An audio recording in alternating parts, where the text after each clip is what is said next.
Bienvenido a este nuevo episodio del Espacio Digital de Frente con Óscar Ortiz. Recientemente se ha publicado el informe de la Fundación Milenio sobre la economía boliviana en el primer semestre de este 2023 y hay un capítulo muy interesante sobre el sector hidrocarburo, un sector que ha sido muy importante para la economía boliviana y sobre el cual hoy existe tanta preocupación. Hablaremos con el autor de este capítulo, me refiero al economista Jorge Luis Gumucio Camargo, quien se graduó en Economía y Ciencias Políticas por la Universidad de Kansas, es máster en Economía Financiera por la Escuela de Administración y Dirección de Empresas de la Universidad Pontificia Comillas en Madrid y autor de numerosos artículos y estudios sobre temas relacionados con la industria del gas natural en América Latina. Estimado Jorge, muchas gracias por aceptar nuestra invitación. Gracias a ti, Oscar. Un placer comentar sobre temas de actualidad y especialmente sobre este que nos apasiona tanto, que es hidrocarburos. Jorge, en el capítulo referido a hidrocarburos de esta evaluación económica, analizás principalmente lo que ha sucedido en los últimos 5 años. ¿Cuál es tu balance, primero, de cómo llegamos a la situación actual y el estado de situación que analizarías en este momento? Correcto. Los últimos 5 años siguen la tendencia, aunque un poco más acentuada, de la pérdida de producción de gas de Bolivia. En el 2015 se llegó a un pico de exportación y desde ahí ha tenido una bajada considerable la producción de gas de Bolivia, consecuentemente con el tema de la falta también de líquido asociado que servía para paliar de alguna manera la demanda de gas, de gasolina y diésel con mezclas. ¿Cómo hemos llegado hasta aquí? Hemos llegado hasta aquí básicamente porque hace muchísimo tiempo se han dedicado muchos esfuerzos de inversión básicamente en explotación y no en exploración. Entonces, se han sobreexplotado los campos, se han tratado de monetizar en un entorno de precios muy altos durante 2014, 15 y 16 los campos, pero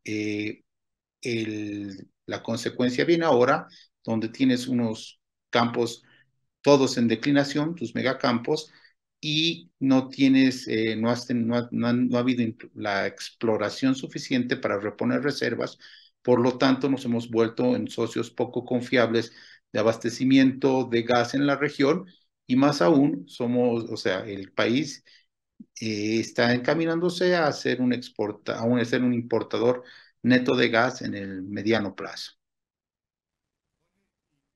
Las principales causas, además de la que señalabas, de la falta de exploración y la sobreexplotación, para que el país no haya podido, por un lado, desarrollar nuevas reservas, pero por otro lado también preservar mercados, porque ahora vemos que de los dos mercados que tenemos prácticamente estamos perdiendo uno y en el otro supongo que las condiciones ya no de negociación futura no serán tan ventajosas. Correcto. Bueno, yo creo que ya Brasil tenía eh, este escenario en mente hace unos cuantos años, por eso comenzaron a invertir mucho en temas de LNG, de terminales de regasificación, y también Argentina comenzó a ver este tema del yacimiento de Vaca Muerta, que es Shell Gas. Entonces, dos mercados fundamentales para Bolivia que se están agotando. Argentina va a ser autosuficiente en materia de provisión de gas natural en el corto plazo, posiblemente va a ser exportador en el mediano plazo. Brasil ya es autosuficiente en temas de gas porque Presal produce mucho, solo que Brasil prioriza la producción de petróleo, es decir, reinyecta mucho del caudal de gas natural, que es gas asociado, lo reinyecta para mantener presiones en campos petroleros. Pero también, si Brasil decidiría invertir en infraestructura, eh, debería ser, sería autosuficiente. Es más, las terminales de regasificación posiblemente tiene la capacidad de un contrato y medio, el contrato original del GCA en Brasil. Entonces, lo que yo veo es que Bolivia no tiene ningún leverage para negociación de precios con nada. Si se convierte en si se convierte en o sea, en un país de toll, de paso de gas de Argentina a Brasil, habría que calcular los precios ahí, pero vamos a recibir muchísimo menos. Y cuando se acabe de vender el saldo remanente del GCA al Brasil, seguramente va a haber un cambio en la fórmula de precios, no se va a indexar más a petróleo, va a ser una competencia gas to gas, muy probablemente a LNG menos algo, y posiblemente seremos mucho más, tendremos una posición mucho más débil en temas de ingresos y en temas de negociación. Eso es lo que yo creo. Y si hiciéramos un balance de seguridad energética boliviana hacia el futuro, ¿cómo sería tu evaluación? Yo creo que a mediano plazo vamos a terminar importando gas, posiblemente entre el 2032, 2033, dependiendo de cómo evoluciona Brasil. El problema es que el mercado interno en Bolivia ha sufrido un incremento interesante en consumo, se consume mucho más gas internamente. Los mercados que antes hacían un subsidio cruzado implícito, que eran Argentina y Brasil, se están reduciendo, por lo cual vas a necesitar muchas divisas para importar gas y pagar el subsidio. Dos, y si no haces una sinceración de los precios de gas, es imposible que alguien venga a Bolivia a tratar a invertir mucha plata y que por ejemplo, le tenga un lifting cost de $2 el millón de BTU y lo tenga que vender al mercado en uno con una pérdida significativa. No creo que nadie se atrevería ni en sus mejores expectativas venir a invertir a un lugar donde vas a vender tu producción, la mayor parte de tu producción a un precio subsidiado. Ahora, frente a ese panorama de que el 2032 estaríamos importando incluso gas, significa que en materia de líquidos que ya importamos mucho, aún la situación sería quizás mucho más grave que la actual y se confrontaría mayores dificultades incluso en un menor periodo de tiempo. Es correcto, o sea, como hemos visto este último año, bueno, llama la atención varias cosas y una de las cosas que llama la atención en los datos es, por ejemplo, la demanda de diésel entre el 2021 y el 2022 ha crecido en 4% y los precios sí han subido en 30% en promedio, pero el costo de adquisición en Bolivia ha subido en más de 100%. Algo similar pasa con la gasolina. ¿Qué está pasando? O sea, no, en el momento como no hay mucha información, no se sabe si es la demanda real, si es contrabando, pero el costo de adquisición de gas, gasolina y diésel es altísimo. Y si no recibes tú ingresos por tu exportación de gas, que era, digamos, el que hacía el hedge natural, vas a tener un hueco que cada vez se va a hacer más grande. También no te olvides que un problema que se va a venir, creo que también mediano plazo, es que al no tener volúmenes de exportaciones fijos a la Argentina, como ha manifestado que va a cortar el contrato el 2024, la planta de separación de líquidos, que es la que produce GLP, también va a tener déficit de materia prima, entonces vamos a comenzar a tener problemas con garrafas. Y eso sí ya va a ser un poco más sensible en la población de a pie. Jorge, y si traducimos este análisis en términos económicos, ¿cuánto necesitaría el país adicionalmente a lo que ya está afrontando en la actualidad para convertirse, si se convierte en un país importador de prácticamente la energía que consume en materia de hidrocarburos? Eh, no entiendo, no estoy entendiendo muy bien tu Por pregunta. ejemplo, ¿Te hoy refieres? importamos líquidos y eso representa, diésel, gasolina y eso representa un monto importante de recursos. Si además tuvieras que importar el gas que consume el país. Ok, ahora sí. Mira, ahorita estamos importando alrededor de 3.800 y exportamos alrededor de, déjame ver, lo tengo por aquí. Eh,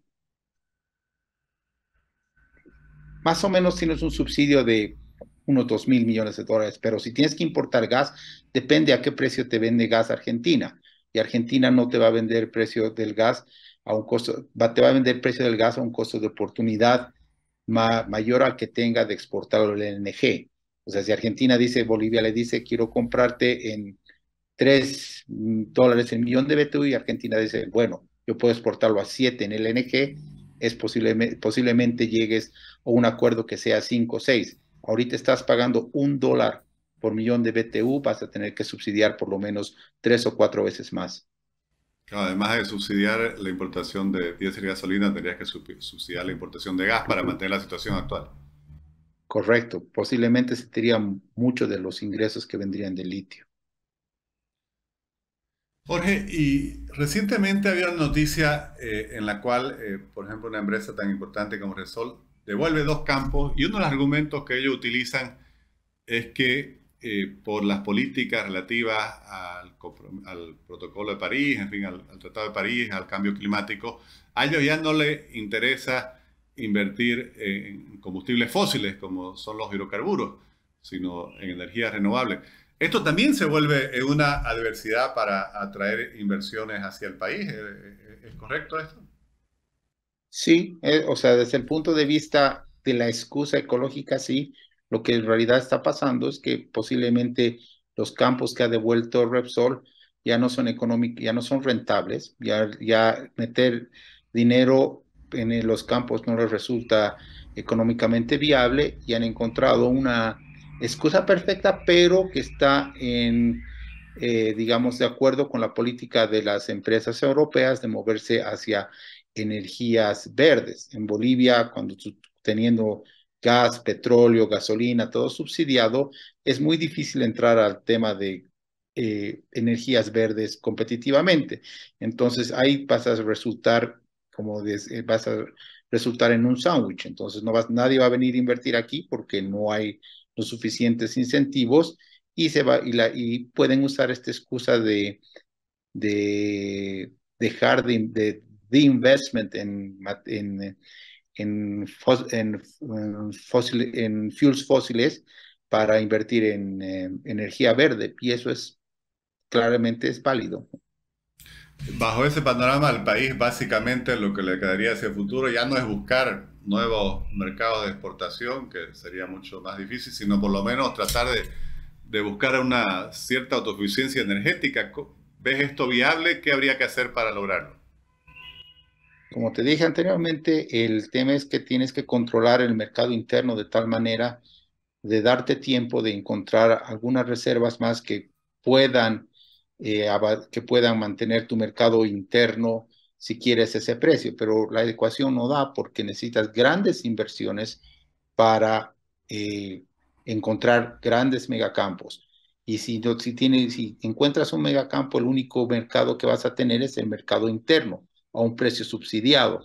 Entonces, muy pocos van a estar dispuestos a tener el negocio de meter mucha plata y recibir muy poco o monetizar esa inversión en muy largo plazo. Entonces, lo único que vas a tener que hacer es buscar alternativas y una de las alternativas posiblemente va a ser alquilar tus ductos de paso del gas argentino a Brasil y que te paguen en, en especie, como propusimos en un proyecto con Mauricio Medina en Afganistán, que era un gasoducto de Turkmenistán a la India, y el toll que pagaban al pasar por Afganistán era en especie. Entonces, ahí te ahorras unas divisas en tema de flujo, pero obviamente que es una estrategia de sobrevivencia, no es una estrategia de crecimiento ni que puede ser mantenida por siempre. Ahora, según la proyección que nos compartías de que alrededor de 2032 quizás tengamos que importar gas, estamos alrededor de unos 9 años de ello, que es prácticamente el tiempo que, dicen los expertos, se necesita entre iniciar un proceso exploratorio hasta que se puede aprovechar un campo. ¿Crees que nos da tiempo al país de justamente encontrar lo que mencionaba, ese campo que nos permita o que nos evite llegar a una situación tan dramática como el que tener que importar incluso el gas que consumimos? Viendo un poco el panorama conjunto de política y economía, o sea, tendría que comenzarse a tratar un proyecto de ley interesante, cambiando el actual, cambiar la constitución, que te permita en el próximo año revertir la situación para captar inversiones, pero yo lastimosamente lo veo imposible. Yo creo que no va a alcanzar el tiempo. Creo que vamos a terminar importando gas, si no es el 2032, es o 2 o 3 años más o menos, dependiendo de lo que Brasil tome, y después vas a estar vas a tener que encontrar algún mecanismo que te ayude en la negociación para maximizar el tolling de tus ductos y se acabó. Como te decía, sincerar los precios también en Bolivia es un tema muy costoso políticamente que no creo que el actual gobierno esté dispuesto a tomar esa medida para así un poco curvear el crecimiento del mercado interno de gas para tratar de alargar un poco más la agonía de de no importar gas directamente. Mencionabas el pasado del litio, porque el país en esa circunstancia lo que van a necesitar es acomodar el lugar, conseguir y generar divisa en otros sectores para financiar su importación de energía. ¿Crees que el litio sería suficiente para financiar este abastecimiento energético? Depende del precio del litio, o sea, hace 2 años ahora ha bajado un montón y hay muchas alternativas que vienen en vez de litio en baterías mucho más modernas, como las baterías creo que tienen unas baterías que tienen la inclusión de níquel, que usan más potasio, pero yo también creo que es muy probable que en la carrera de litio entremos tarde, cuando entremos tarde no agarremos los precios de punta y no todo, que una buena parte del ingreso de litio vaya a subsidiar temas de hidrocarburos. Estimado Jorge, te agradezco mucho por compartir los resultados, las principales conclusiones de tu artículo. Si alguien desea leerlo, ¿está disponible en la página web de la Fundación Milenio? Está todo el informe completo, es un informe completo sobre todo la economía con una cápita específico en hidrocarburos. Bueno, qué bueno que estén contribuyendo con información y con análisis al debate económico en Bolivia. Muchas gracias, Jorge, y felicidades por el trabajo realizado. Un placer, Oscar, cuando quieras, a tu disposición. Gracias. Chao, chao.